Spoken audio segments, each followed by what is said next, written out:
Pronunciation of words in Yoruba language. What does it entail?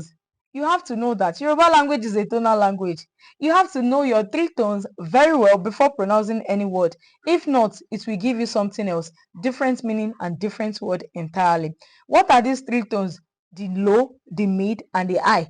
Do, re, mi. You have to know how to use it properly. For beginners, you are struggling with how to know the right tone to put on word.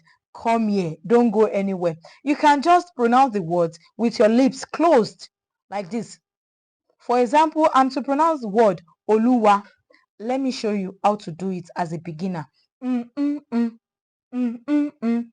that, I'll be able to hear the right tone mark to put on Oluwa, which is re, mi, re. Let me pronounce another thing.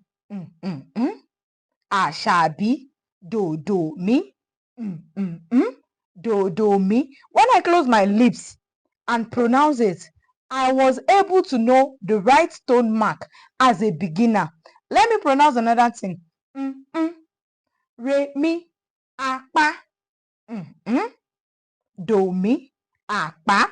Because one thing that is interesting about Yoruba language is that you can see same word with different meaning. A word, you can have like 5 or 6 meanings.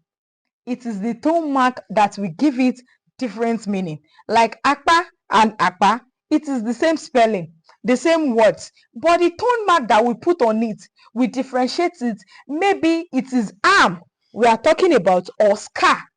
Bóyá apá là ń sọ̀rọ̀ nípa ẹ̀ àbí àpá, àmì ohùn ló máa jẹ́ ká mọ̀.